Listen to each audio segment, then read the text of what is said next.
This is a donut. It is very sweet and very good. But if you'd never tasted a donut, you wouldn't really know how sweet and how good a donut is if you'd never had that experience. Transcendental meditation is like that. Transcendental meditation gives an experience much sweeter than the sweetness of this donut. It gives the experience of the sweetest nectar of life, pure bliss consciousness. As Maharishi says, those who don't know, they don't know.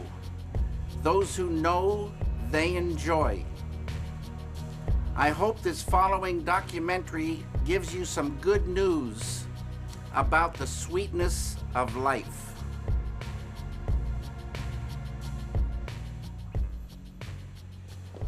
Donc, on tourne en fait là, hein, Ouais. donc tout va bien. So, David, the Maharishi teaching in your life. Are we rolling? We are rolling. Oh, okay, okay. The Maharishi teaching in your life. How did it all start? Can you tell us the story? Yes.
yourself. Oh, I gotta draw a picture of myself. You don't have to, but it's kind of fun, yeah. So just like to do that, it'd be fabulous. Is this got a Like a felt tip? Would you like a felt tip?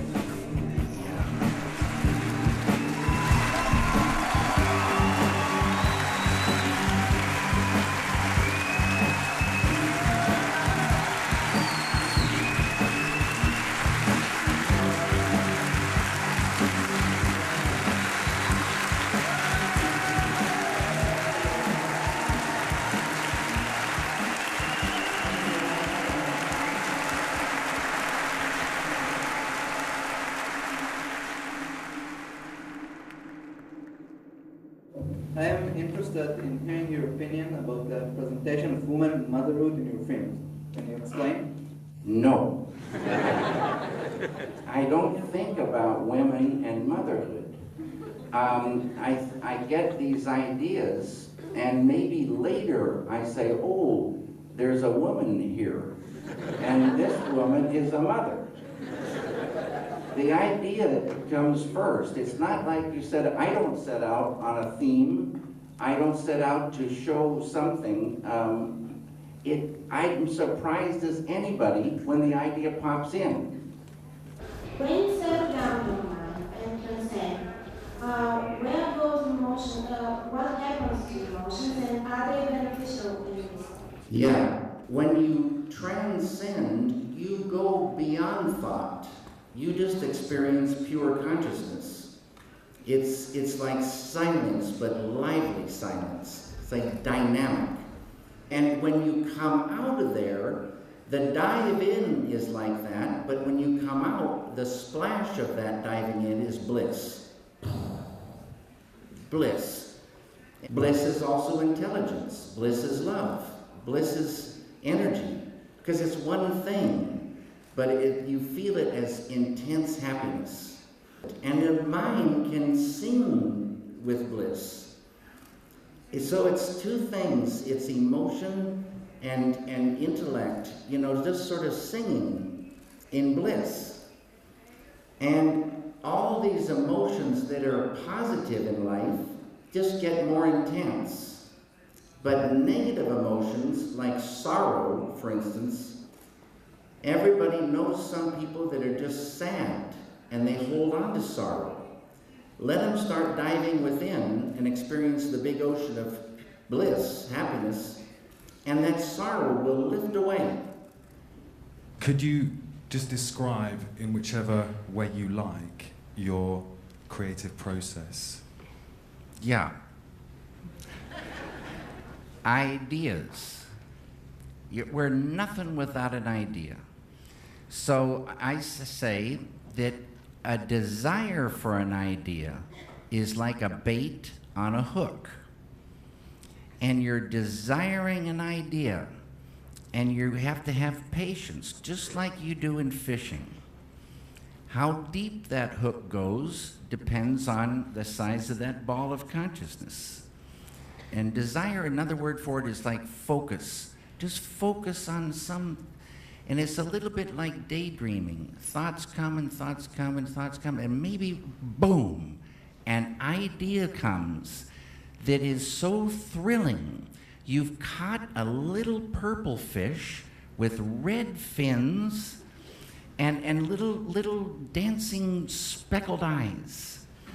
And this little fish could be just a fragment of the final film. But you love this fragment. You love this fish.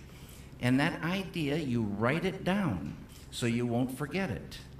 Then, now that you have that fish, even more powerful bait. And soon, others will swim in and join to it. And a thing will start emerging called a script. And it goes like that, for me anyway, fragments.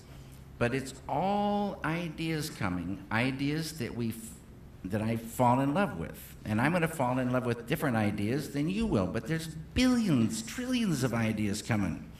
Ideas for everything. So that's how it goes. Then you get the ideas organized in a script, and then you translate those ideas to cinema. And along the way, you stay open, because a thing isn't finished till it's finished. There can be happy accidents. You say, how did I get so lucky to get this thing? I thought this was complete, but this is beyond the beyond fitting in here and jumping it. Stay on your toes. And don't walk away from any element until it feels correct, because it's built out of many, many, many elements. Stay true to the idea all along the road, and then you have some hope of the whole working. Thank you very much. Thank you. What is your feeling between the awake dreams and the sleeping dreams?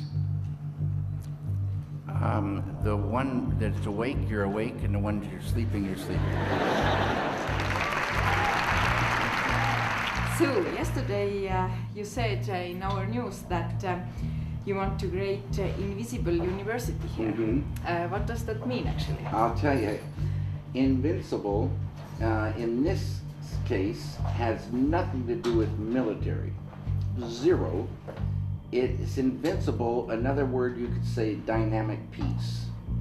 A kind of a peace that means no harm can come from within Estonia, and nothing bad, nothing negative can come from without to harm Estonia. Oh, okay. Yes. Now, will you help support this university for Estonia? Yeah, I think. Put her there. That would be so beautiful. Thank you. Fantastic. Thank We'll you. do it.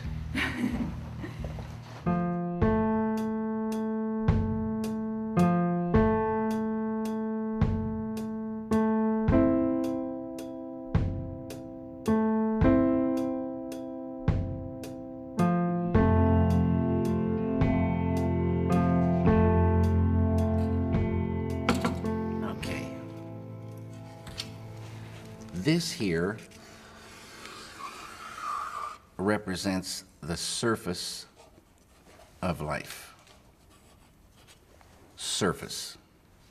And we see surfaces, you know, surfaces. And about 300 years ago, scientists, they started wondering what was this wood and what was this metal and what was it really? So they start looking into matter. So this side is matter, and this side is mind. Mind and matter. And the scientists, well, they discovered molecules. Deeper they went, and they discovered these atoms. And like I say, they thought that was the smallest particle for a long time. All these things we learn about in school. They went deeper, and they find inside the atoms these little electrons and neutrons and protons. And they went deeper and deeper and deeper, smaller and smaller particles, smaller and smaller particles. They found 4 forces. On a deeper level, the 4 became 3. And on a deeper level, the 3 became 2. And then, about 30 years ago, modern science, quantum physics, discovered the unified field. The unity of all the particles and all the forces of matter, of creation. Not only did they discover the unified field, but they found that everything that is a thing emerges from this field of no thing. Unmanifest it is. Unmanifest. It is no hyphen thing, but all things come from it. Anything that is a thing has emerged from this field of unity. It's oneness. The scientists know this exists, but if they wanted to get there, you can't get there. It's unmanifest. You can't walk into this field. But any one of those scientists could practice a technique, transcendental meditation, which, remember, true happiness is not out there. You're given a mantra, a very specific sound, vibration, thought. Very specific. It needs to be life-supporting at all deeper levels. And that mantra that you're given, that Maharishi gives, the key that opens the door. The mantra turns the mind within, turns the awareness within, and you naturally dive. Why is it natural? because each deeper level of mind and each deeper level of intellect has more happiness. And the deeper levels of mind and deeper levels of intellect correspond to deeper levels of matter. At the borderline of intellect, you transcend. Transcend is the key word. It means to go beyond. You're going beyond field of relativity, duality, experiencing oneness. Pure, unbounded, infinite consciousness.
That's a very great question. Very great question. The analogy for that is they say negativity is just like darkness. And so you look at darkness and you say, wait a minute, darkness isn't really anything. It's the absence of something. So it doesn't matter how dark the night has been, when the sun comes up, automatically, without trying, the sunlight removes the darkness. Sunlight doesn't remove negativity, but this light of unity removes negativity just like sunlight removes darkness. Negativity is just the absence of that all-powerful bliss and all-powerful love, all-powerful energy, dynamic peace, harmony, coherence. You enliven that, and negativity lifts away. It can't live in that light. Will we ever get to meet Ronnie Rocket? Ronnie Rocket is a script I wrote after Eraserhead. I really, really tried to get that thing going. You know, Eraserhead was not setting the world on fire in terms of money. So, but I did get one meeting from a studio. A guy invited me in after he saw, or he didn't see Eraserhead, he heard about it. And he invited me into his office. And he said, what else you got? And I said, what do you mean? He said, you got anything you want to do? And I said, yeah, I want to make this film called Ronnie Rocket. He said, what's it about? I said, it's about a 3-foot-tall man with, you know, a red pompadour, fake red pompadour, who runs on alternating current electricity. And he's asked me to leave his office. Do you think everyone here is an artist? Everyone is an artist in their own way. I say, you know, if you were a toilet cleaner, cleaning latrines, that could be a horrible job, drudgery, a nightmare. But you start building up this inner happiness, creativity, intelligence, and you're suddenly going to work in the most worst conditions, and you start seeing it differently. And you start getting into cleaning. And maybe you get your boss to get some disinfectants, or maybe you invent a new brush or a new vacuum. And pretty soon you're kind of enthusiastic about it. And you're cleaning toilets faster and more shiny they are. And it's really going good, and you're finding happiness in your work. And your boss takes notice. The boss takes notice and comes to you and gives you a raise. And not only that, he invites you home to dinner. It goes like that. Everyone has creativity. You can just get more and more and more of it. Everyone knows about catching ideas. You can just catch more. And everyone knows about stress. Everyone can see that stress lifting. Everyone knows of some kind of suffering, and they can see that suffering start to go, or become less and less and less. I would like to ask you about your failures. About failures. Yeah. Failures are so incredible. A failure is a big, big sadness and a horror, but there's nowhere to go but up. So it's a freedom as a result of a failure, a huge euphoric freedom. There's no way you can lose more, you just can gain. A success is so beautiful, but then, oh my goodness, what if I fall? The next thing better be very, very special, or the whole thing's gonna crumble. You get tense, you start worrying. A success can be a nightmare. Both things have the good and the bad. What is, according to your opinion, the role of the artist or the filmmaker in this world? In my mind, have the great privilege and euphoria of translating ideas, and ideas that can create a world that people can go into and have an experience. Here's a theater, and you're going along in your world, and you stop in, and you sit, and the screen is giant, and the sound is good, but the lights are on now, and people are still seating.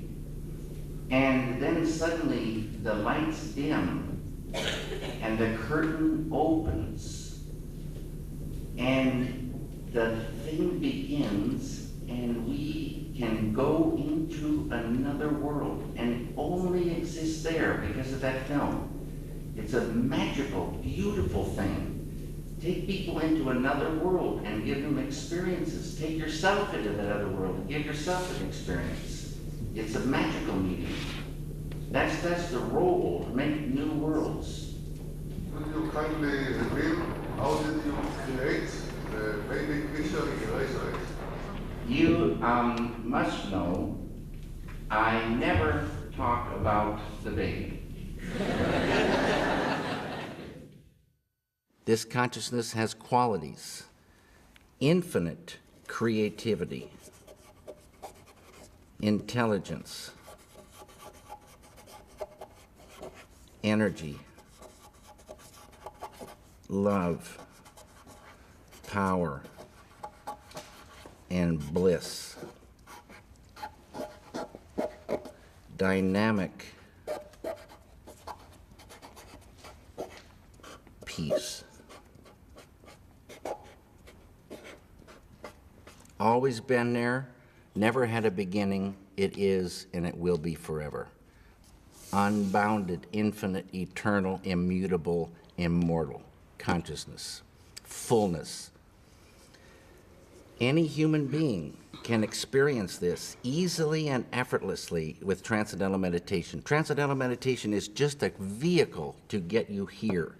When you experience this level, you enliven it, and it grows in the individual.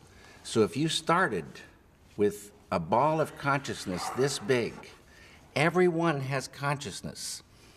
Consciousness is the way to understand consciousness. If you took it away, you'd see what it really is. If there wasn't any consciousness, we wouldn't exist. And if we did exist, we wouldn't know it. It's the I amness of life. It is life itself.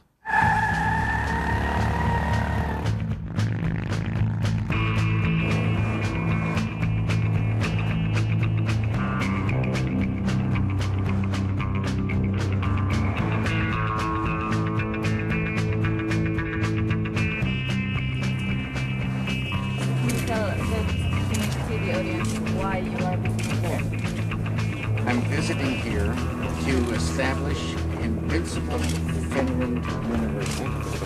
I'm also here to talk about film, if you want to, creativity, meditation, and peace. What do the works of Franz Kafka mean to you? Franz Kafka. Yes. I love Franz Kafka's The Metamorphosis. That piece of writing does something to me. And I love the character, Gregor Samsa. I love what he seemed to be going through. I love the kind of humor and absurdity and yet big truths swimming through it, and the way the story is told. I love it. It thrills me.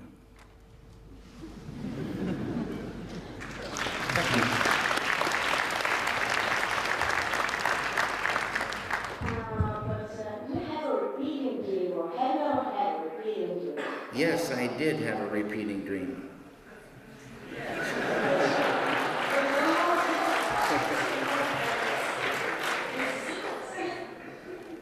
Pardon? But you would like to tell us about it. You have to come close to me.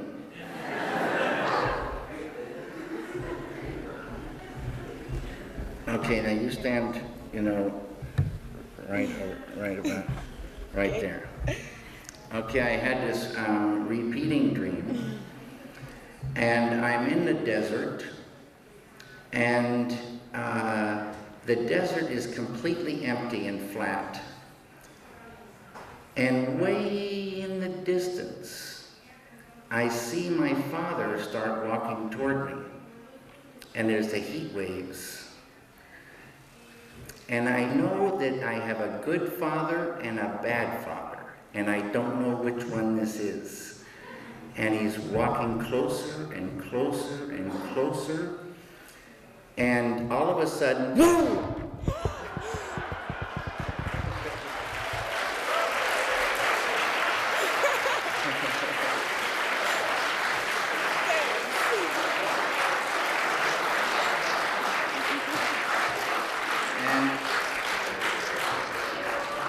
That was my good father.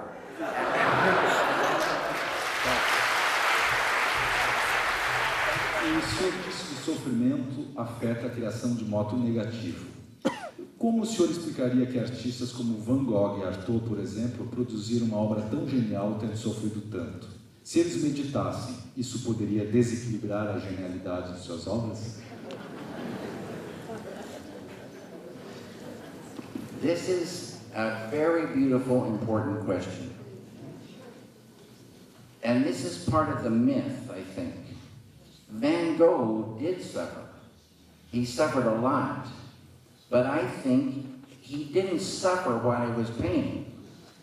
He went out to paint because he loved to paint.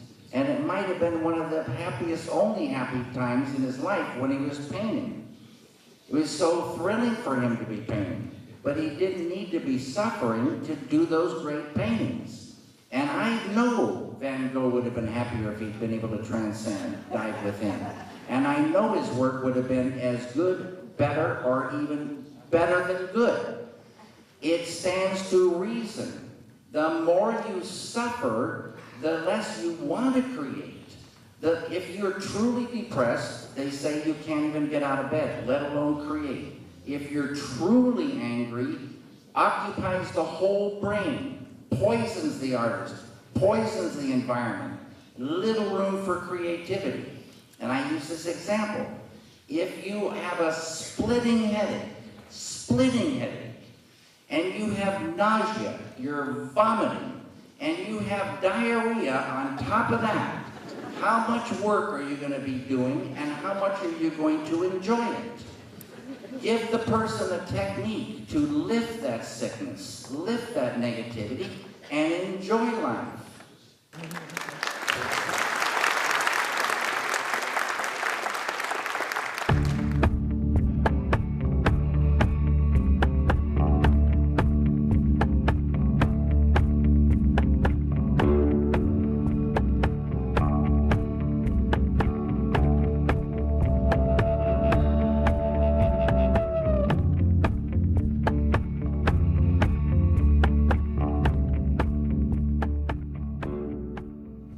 tied to consciousness is all this. Creativity, intelligence, energy, love, power, bliss, dynamic peace, all positive. Light of unity, all positive. You experience this level and you enliven it, and this ball of consciousness that you thought was just going to stay the same for the rest of your life starts expanding, and these qualities expand. So day by day, you're growing creativity, intelligence, love, energy, and this ball of consciousness is now expanding, and you're owning unconscious or subconscious more and more and more.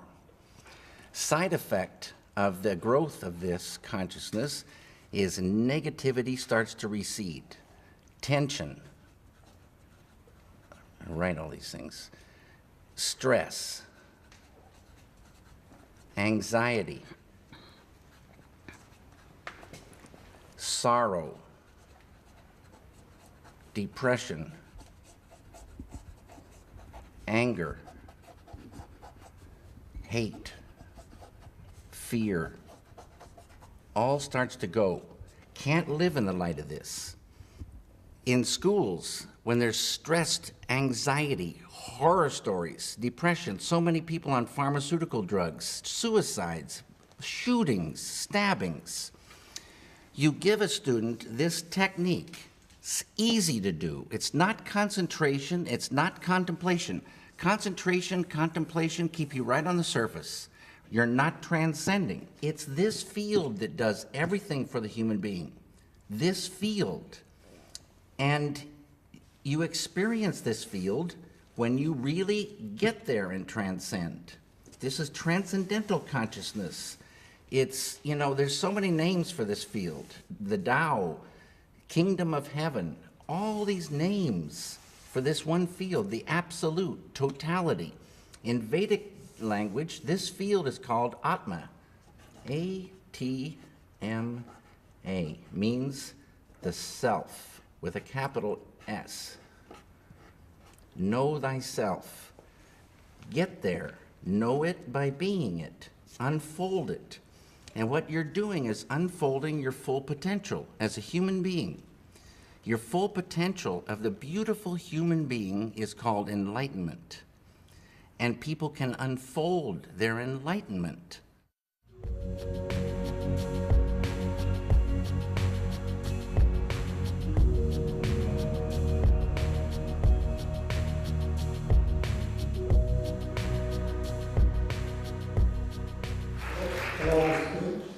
Yes. I heard what you told us about meditation. I believe all of it. And I have a question. What do you think? Can the religion be fully a substitute of meditation with all the effects you told us? Can religion be the same thing as meditation? Is that what you're saying? Yeah, not the same. A substitute? To have the same effects, not from the meditation, but from the religion. Can it be possible? That's a tricky question. I think all the great religions had in the beginning keys to unfold, enlightenment, to unfold a spiritual enlightenment, God realization. I think in time, things drift, and in time, keys get lost. It's totally possible to find something in the scriptures, these truths. So many scriptures are written in codes, and it's hard to find the thing. It's real hard to find the thing that opens that door to the transcendent. Prayer, they say prayer on the surface of life is like sending a letter with no stamp and no address. The deeper you can pray, the more power it has. And the deepness of a prayer depends on that ball of consciousness. If you have a ball of consciousness here, you can pray this deep. If you open that up, you can pray or desire this deep. You open it up more, you can pray at a deeper level. And they say on the deepest level, your prayer will be answered before you even get it out of your mouth. It's a tricky thing, but all the great religions, I think, have as their goal God realization. God realization. Total spiritual fulfillment, liberation, salvation. And I think all the great religions flow to the one ocean.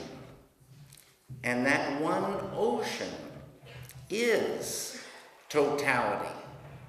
Totality is consciousness. There is nothing else but consciousness. And that consciousness, you could say, is the light of God, is divine being. All creation, they say, comes from this ocean of consciousness, unbounded, infinite, eternal, immortal, immutable consciousness. How does something come out of unmanifest consciousness? Quantum physics says it comes out in a process called spontaneous sequential symmetry breaking, whatever that means. But there's Vedic, science of consciousness, many steps, how unmanifest pure consciousness manifests everything that is a thing. And any human being with this technique can open the door to that unbounded, infinite, divine being, light of God, pure consciousness, creative intelligence, the absolute, totality, self, and expand that. So there's no problem with any religions. People from all religions practice this technique, and because understanding grows, they understand their religion more. And because appreciation grows, they appreciate their religion more. And another thing, when that ball of consciousness gets bigger and bigger and bigger, they say that if you're reading the Bible, the code under incandescent light looks just like a code. But under more and more of that light of unity, that spiritual light, boom, the meaning leaps off the page. Strange thing. You're unfolding infinite intelligence, infinite understanding. The whole thing comes clear one day.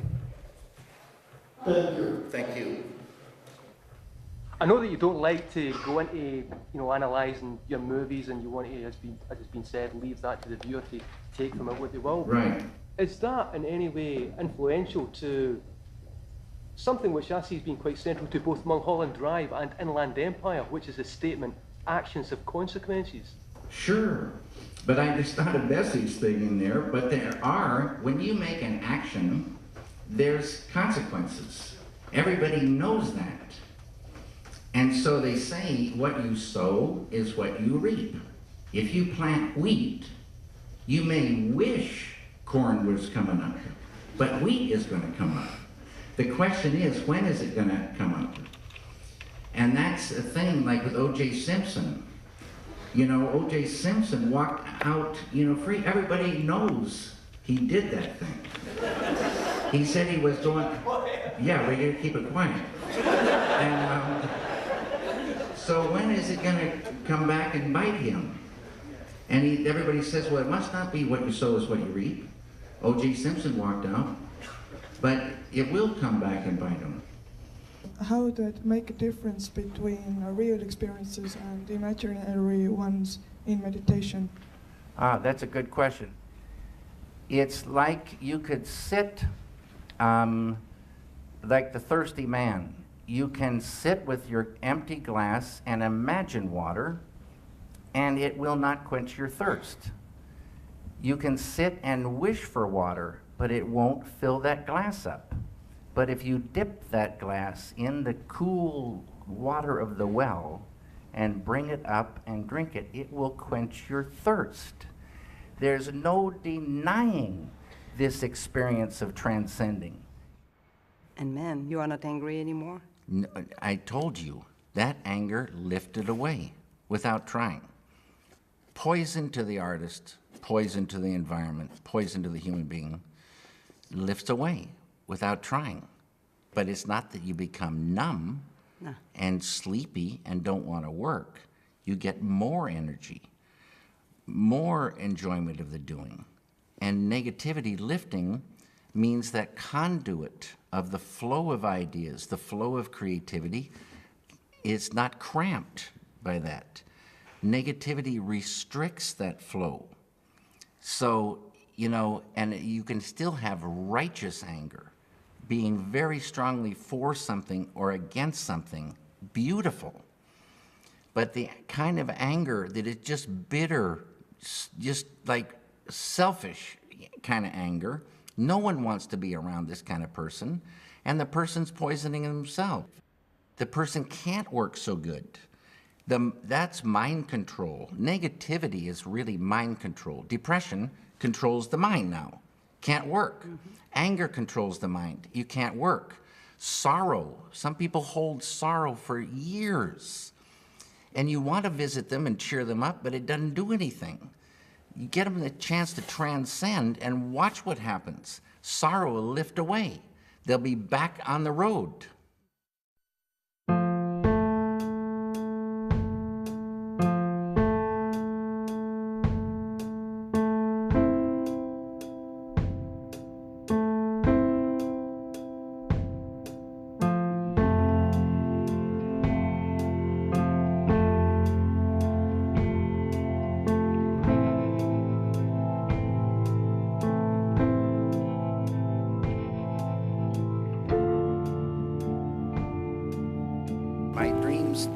Influence my movies. But I love, as I say, dream logic.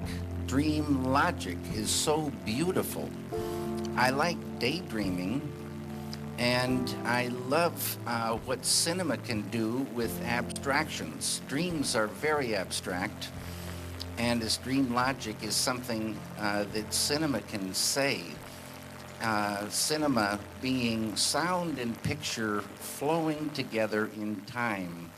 Such a beautiful language. Can say concrete things, and it can say many, many beautiful abstractions that can only be said through cinema. Things that conjure a thing in a person that is only conjured from this beautiful language. How did monkeys become human? How did the monkeys become human? Yeah.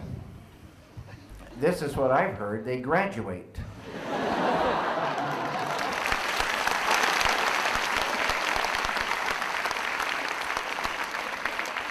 What would you say the meaning of life is? The meaning of life. So cool. The meaning of life is totality. Everything. More than the most. Smaller than the smallest, larger than the largest. Totality. The human being is an exquisite being, and we have a potential, and that potential is called enlightenment, fulfillment, total fulfillment, liberation, salvation, and it's huge, supreme enlightenment. That's the meaning of life, the meaning. Know it by being it. My name is Tamir. I'm a film student. Today was my first day. Fantastic. Best of luck to you. Yeah, that's what I want. Maybe you can give me a good tip, good advice. Someone just started. Yeah, I'll tell you first film. I tell you this real good advice. Be true to yourself. Have your own voice ring out. Other things can inspire you, but find your own voice. Be true to that voice. Don't let anybody fiddle with it. Never turn down a good idea, but never take a bad idea. And be true to the ideas all the way along, every element. You'll just, and then start your transcendental meditation.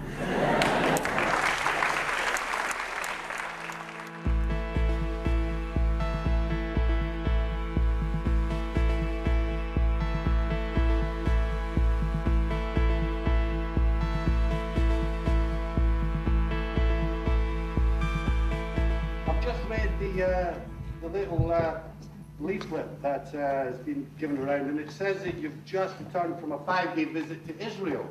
Right?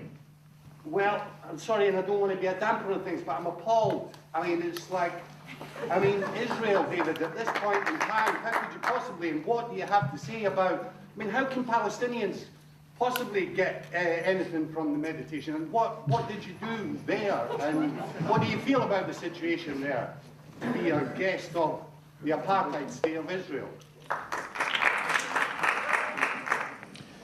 I feel real good about it. Had a great time in Israel, went to Jerusalem, Haifa, and Tel Aviv. Met about 3,500 film students. Met the president of Israel, the mayor of Haifa, and a lot of really great people. Transcendental meditation is for human beings. Doesn't matter where you live. It's for human beings.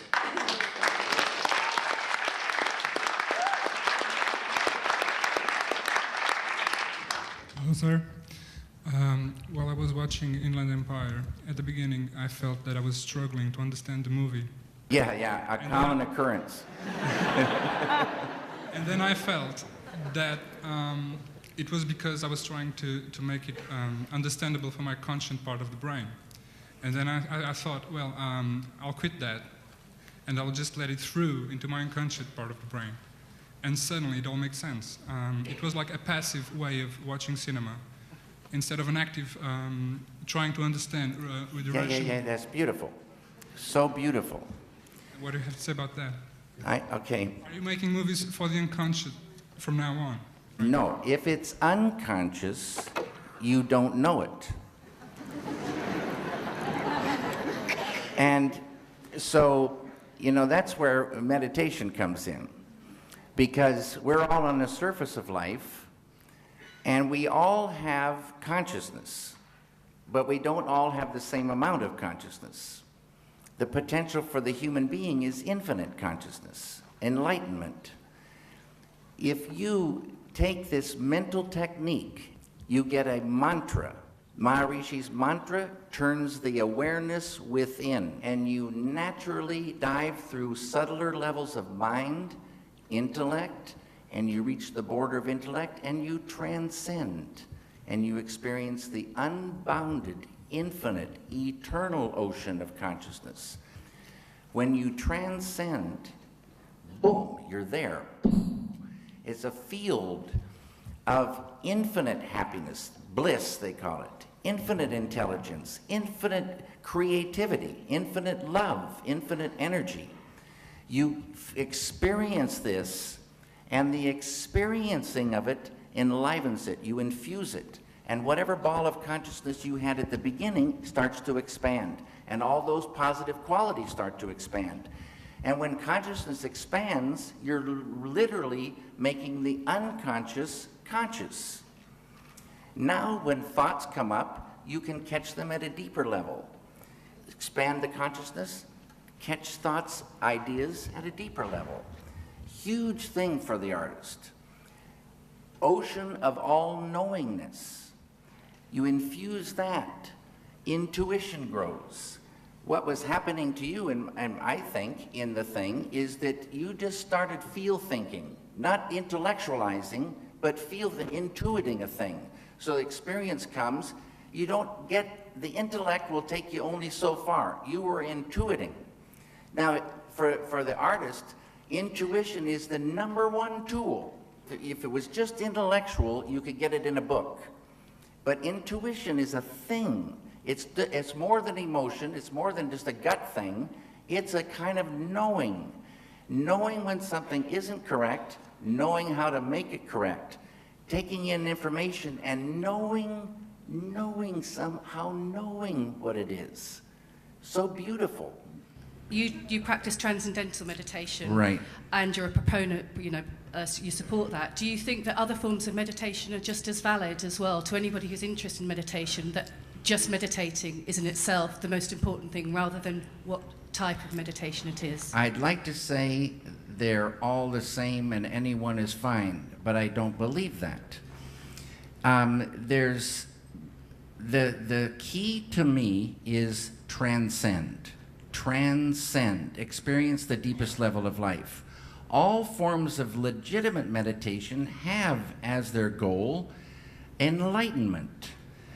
Like they say, all roads lead to Rome, but some are dirt roads, some are two-lane highways, some are stone roads, and there may be a superhighway to Rome. The thing is, it's not transcendental meditation, it's this field that does everything. But transcendental meditation from the first meditation will get you to this field. Now, there's brain research. And this is what's going to separate, the different forms, because you can hook yourself up to an EEG machine, start your practice, and see what it does to the brain. Because the only experience in life that lights up the full brain is truly transcending. If you meditate in a form of concentration, that part of the brain will be lively and bright and fine, but no transcending. Maharishi gives entry to the transcendent easily, effortlessly. It's not a trying meditation. You will transcend your first meditation and everyone after that. It's a miracle, it's a blessing.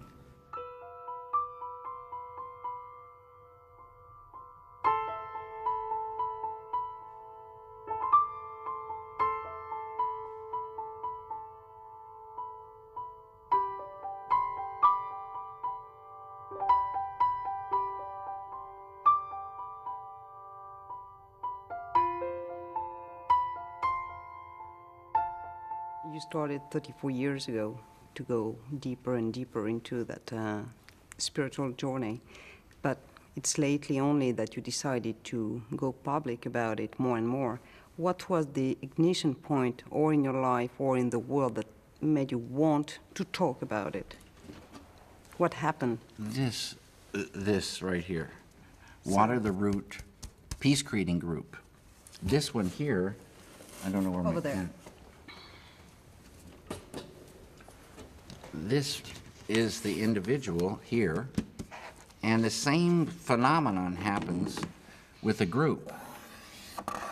Lots and lots of people, square root of 1% of a population. So, like I said, for France, 750 to 1,000 do the thing. A group, quadratically more powerful than the same number scattered about. And this is a thing, like my friend Dr. John Hagelin says, if you have two loudspeakers and they're separated, you have one volume, you put the two next to each other and you got the equivalent of 4 loudspeakers. You put 3, you've got suddenly 9. It's called constructive interference. It's a real thing. A group, close, doing the program, advanced techniques.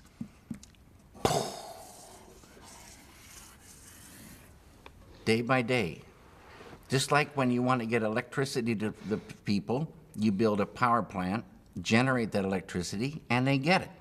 And you want that power plant to stay. They got their computers running, their TVs running, the whole kitchen's running, and day by day by day, you're generating electricity. Day by day by day, you're generating dynamic peace. Beautiful thing. Human beings like a light bulb. And we enjoy that light inside, but we also radiate it. We affect our environment. Everybody knows that. You go into a room where there's been a bad argument, the argument's over, but you can feel that thing. You go into a room filled with felicité, bliss, and the power of that is so beautiful to be in.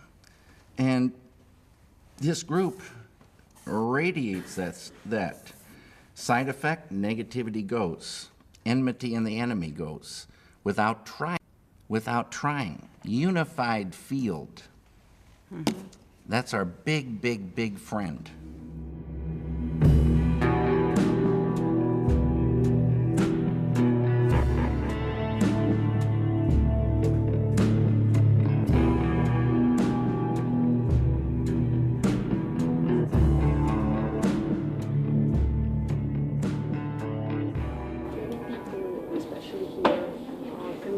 this kind of movement, this kind of meditation with the word sect.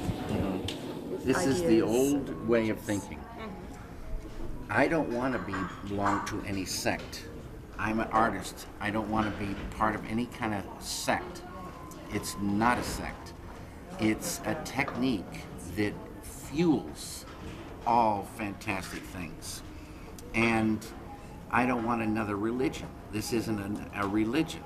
It's a technique that opens the door to the transcendent, and it can be proven now that it does open the door to that.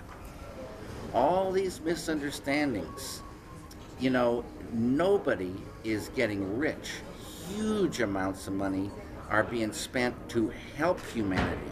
Maharishi has two goals: enlightenment of the individual, peace on earth. Unbelievable. Works 22 hours a day for 50 years now to make this happen. It's absurd to think about it any other way. Absurd. It's just a lack of knowledge. What are your feelings about Quakerism? Quakers are beautiful. Mel Brooks once said, "Do you know, David, what the difference between a Quaker and a Shaker is?" And I said, "No, Mel, I don't." He said, "Well, a Quaker will come into a room like this.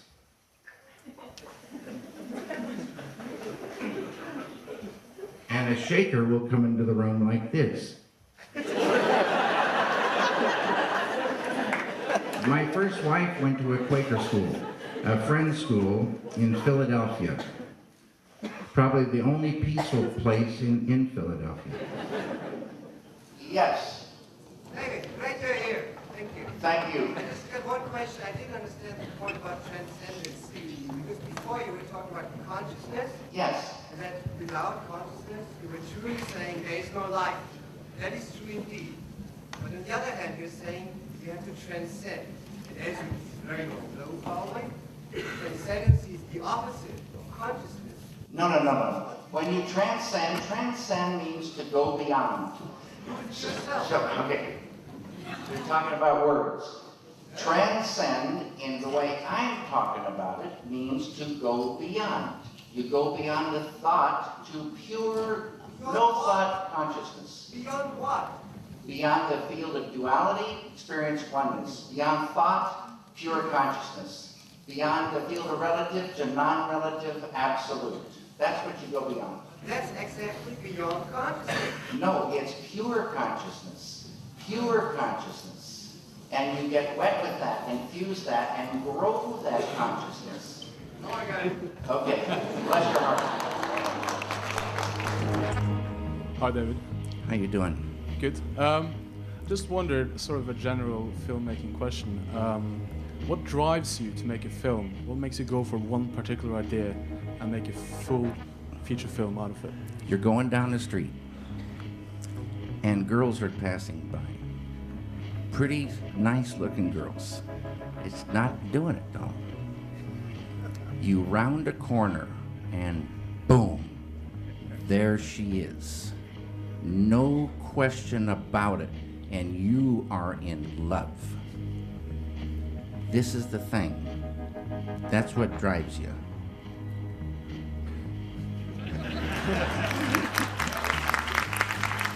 You bet. And this is all the thing tied to peace. It gets to the point where you couldn't hurt another human being. It would be like hurting yourself. This is the way it is supposed to be. It's not the way it is, but it would be so beautiful. But the key is there. This feeling, it just grows, and it's real. It's much more real feeling than our world, which is pretty much an absurd joke when, you know, somebody is blowing children's heads off in the name of peace. It's a sadness. It's the old way. And now there is a new way to real peace. Had nothing to do with killing. And so it's reached a point where you just wouldn't ever think to hurt another human being. And you travel in real peace, you travel and you meet friends, not enemies. The light of unity destroys the enmity in an enemy, destroys negativity. There's no more enemy.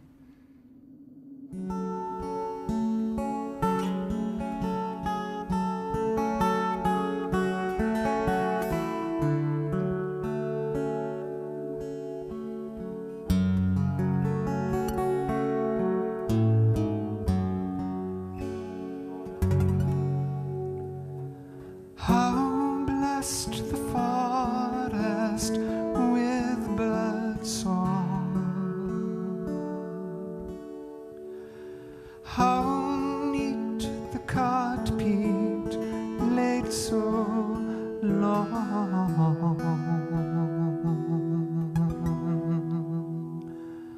I felt like a grain on your sun. I felt like a seed on your land.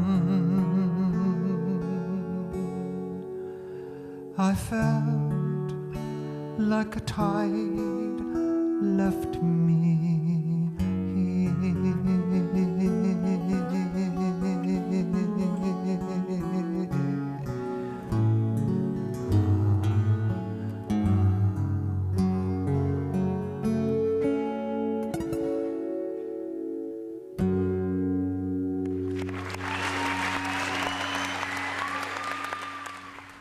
And I want to say one more thing, because it's a nice thing to think about. If you hear of a light bulb that does not remove darkness, you have not heard of a light bulb. If you hear of a peace plan that does not remove negativity, you have not heard of a real peace plan. This removes negativity. Real peace is not just the absence of war, it's the absence of the seeds of war, negativity. You want real peace, enliven this field of unity. There's an analogy. If the world is like a tree, we see that the tree is not in the greatest shape.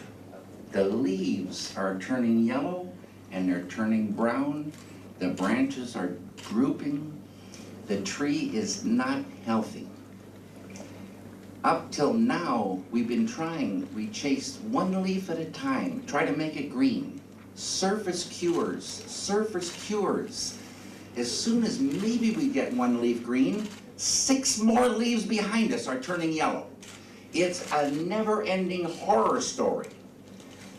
They say the experienced gardener doesn't worry about the leaves. Get it from the source, get it to the roots, the deepest level.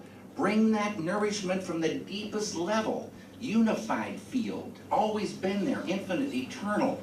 Get it from there, bring it up. Automatically, the whole tree comes up to perfection.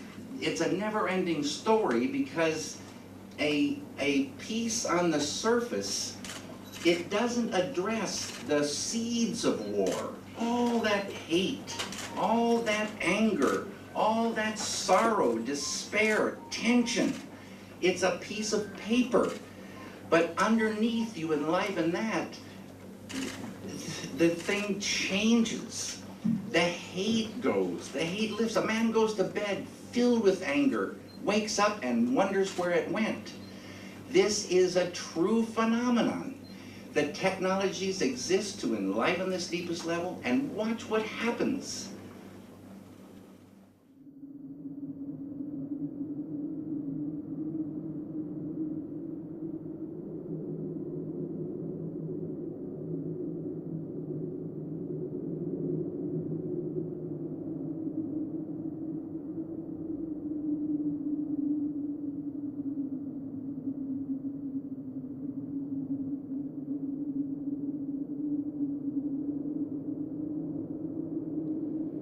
This wind represents ancient and eternal.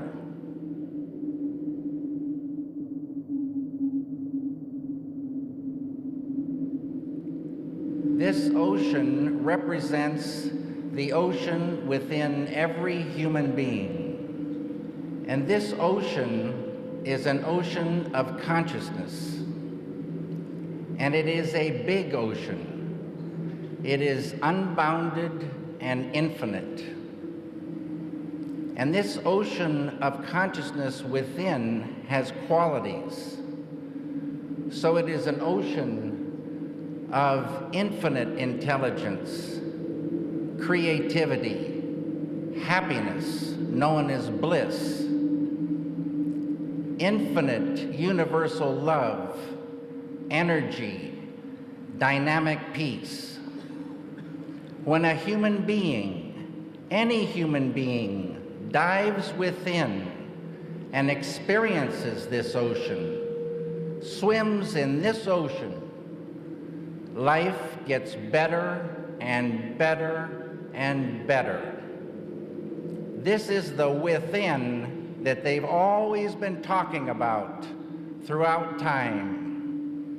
Ladies and gentlemen, change truly begins within.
Cappuccino time. Wow. It's here? Yeah. Wow. That was fast. Well. Hey, Patrice. This is a beautiful moment. Come on. You have cream. Oh, my God. It's heaven. No, merci. No cream, we said. Thanks a lot, Patrice.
I hope you enjoyed this documentary. Thank you very much. And I wish you all the very, very best.